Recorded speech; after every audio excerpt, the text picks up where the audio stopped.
Hey guys, Bernie here. Today we're going to do something a little bit different and a little more serious. We're talking about the scary truths of being a veterinarian and what our favorite animal doctors have to deal with on a daily basis. The truth is, veterinarians are 3.5 times more likely to commit suicide than those in the general population. Yeah, I told you today's episode was going to be a bit different, but it's really important that we understand the issues that plague vets, the very people who take such loving care of our fur babies, so that we can be a little bit more understanding and empathetic the next time we're at the vet. So today we're going to get into some of the reasons why vets struggle disproportionately with anxiety and depression with the help of our very own in-house vet, Dr. Ross Bernstein. Dr. Ross is a seasoned veterinary professional and pet care expert. He earned his doctorate degree in veterinary medicine at UC Davis School of Veterinary Medicine, and his work has been featured in several industry-leading publications, including the Journal of Veterinary Surgery.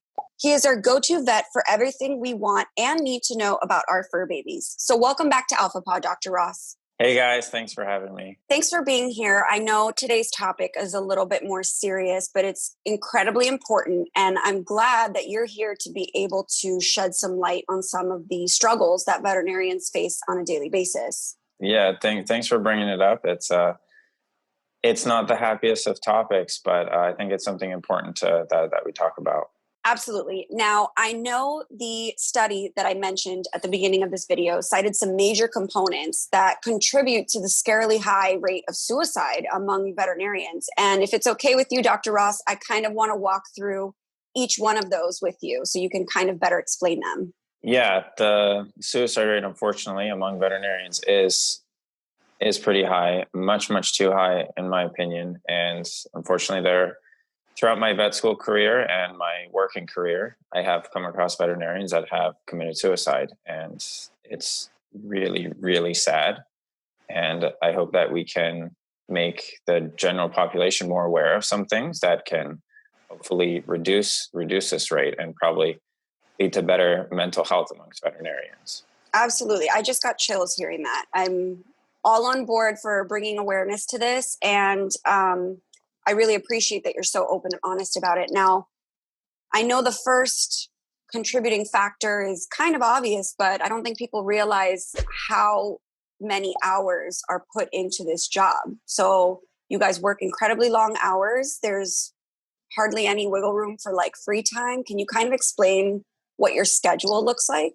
Right now it's 7:45 a.m. in the morning. So we're doing it before work so we can do this interview, and still I can have my normal day. But I would say during vet school, they're long study hours, as you can imagine.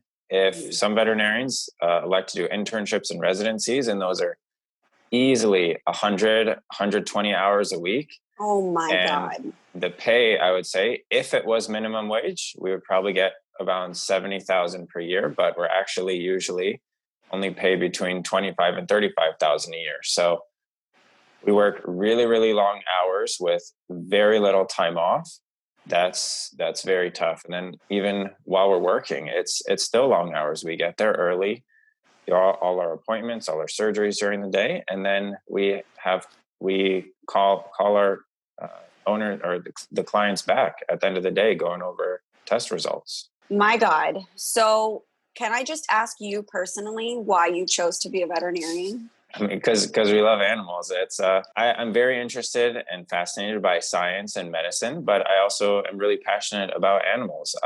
Growing up, my family's originally from South Africa. I was fortunate enough to spend a lot of time on safari. So conservation is something that I really, really care about and I'm deeply passionate about.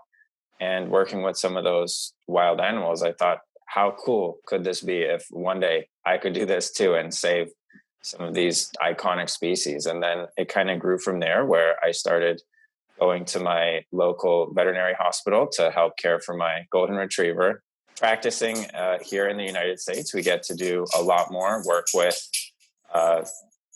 get to practice better medicine than sometimes we can overseas or in with animals in their natural habitats. But I think the science and the medicine is awesome, as well as the variety that we can see.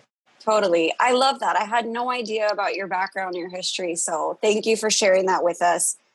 Now, I know one of the issues that veterinarians face. You said that you practice this because you love animals, but you have to deal with pets, humans on a daily basis. And a lot of times those humans have very unrealistic expectations, right? So yeah, if you haven't brought your pet in to see the vet in many years, sometimes it's going to take a couple of diagnostics, such as blood tests, X-rays, ultrasounds. It might take some tests to try to figure out what's wrong, especially if the problem is complicated.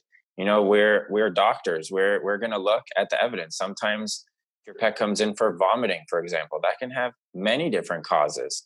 Sometimes it is more clear and more straightforward, but oftentimes it's not. And that's why we went to school for so many years to try to figure it out and narrow it down. We don't have crystal balls. We can't see the future. We can't do magic.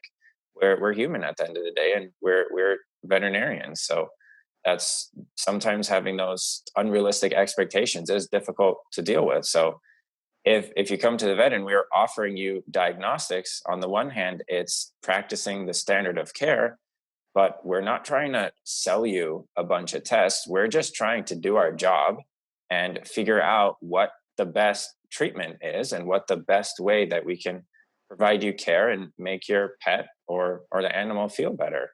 Right. And I think arguably, yes, you are doctors, but human doctors can have conversations with their patients and ask them questions and figure out more about what's going on. And you guys really have nothing to go off of, just whatever's in front of you. Yes and no. So we're often veterinarians. Unless you're Eliza Thornberry and you can talk to animals. Yeah, we're all like secretly animal whisperers. So it's sure. kind of how it works that way.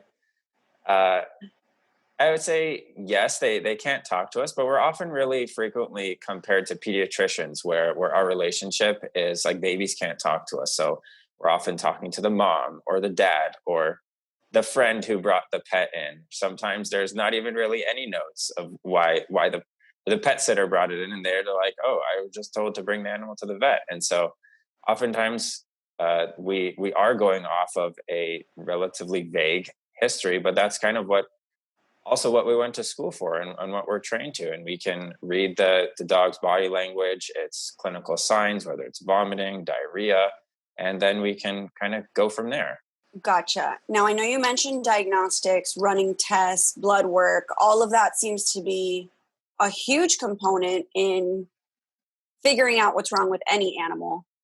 But all of that, at the end of the day, does cost money. And I know that that's a big issue for pet parents who may not have the funds, may not want to pay. Can you kind of explain to us how the financial part of it comes into play for you? I totally understand that the bills can add up. And I'm not sitting here in my Ferrari saying like, oh yeah, just do $5,000 worth of tests and operations and we're going to make your pet completely better. So I get it. But at the same time, sometimes without the surgery or without the procedure or medications, they're not going to get better.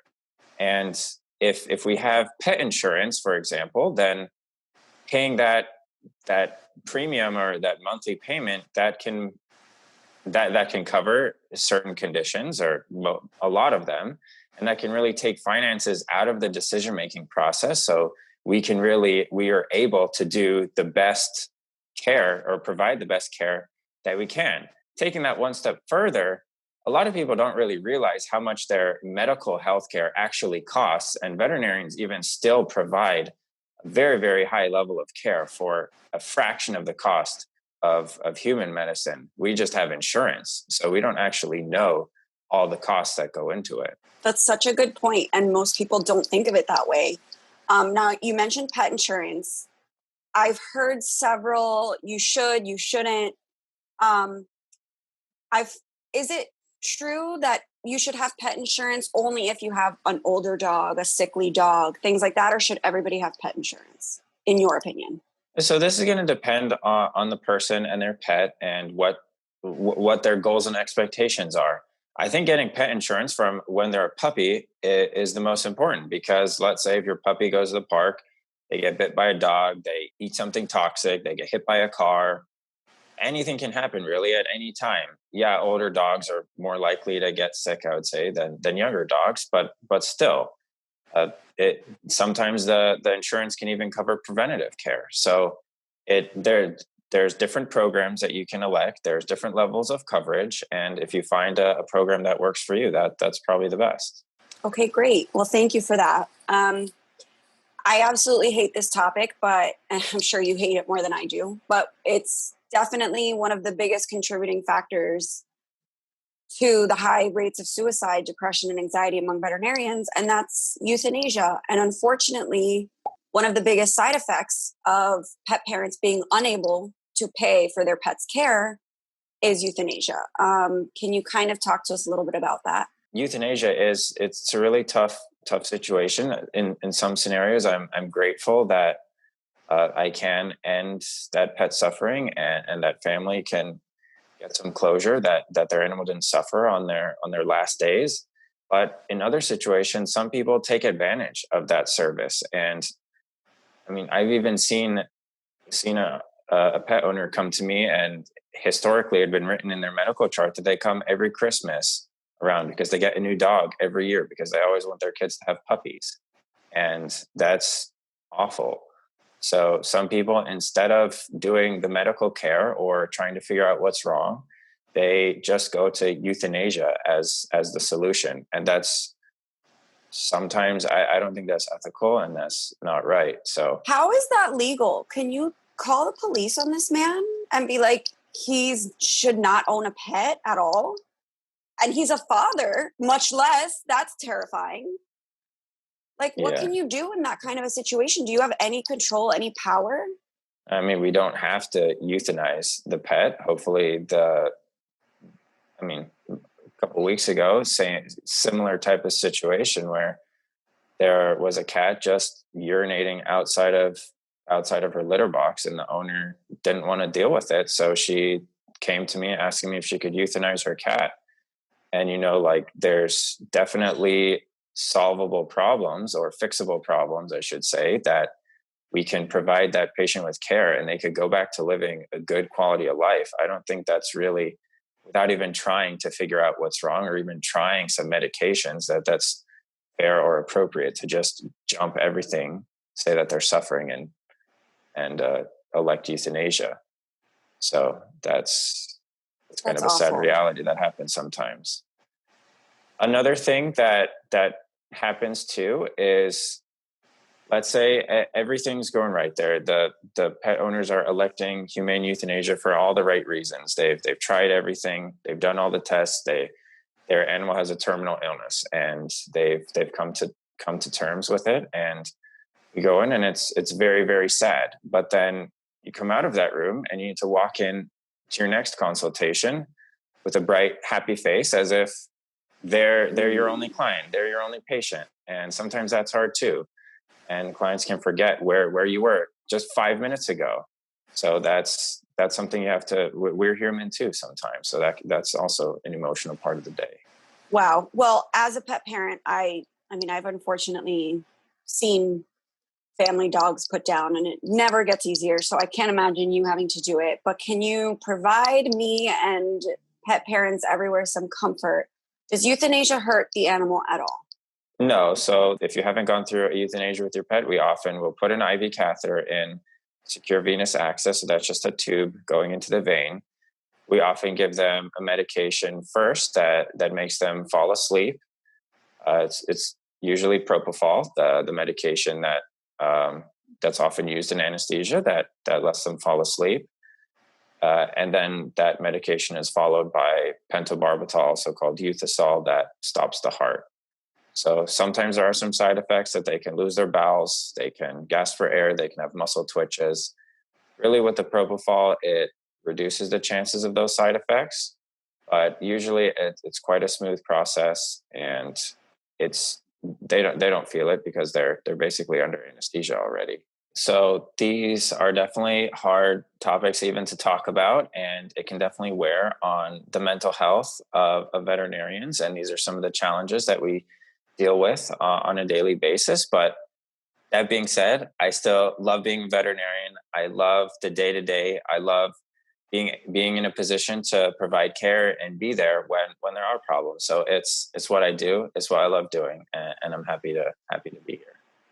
I can feel that passion despite all of these struggles that veterinarians face. At the end of the day, you said it, you do it for the love of animals. And I think that transcends everything. The last topic, however, that I do want to discuss with you, and you mentioned you're not sitting in your Ferrari doing this interview with us, is the financial struggles that a lot of people don't realize veterinarians face. I know between school, long hours, you mentioned salaries weren't that great. Can you kind of explain to us the financial struggles of being a veterinarian? For sure. So I would say probably so.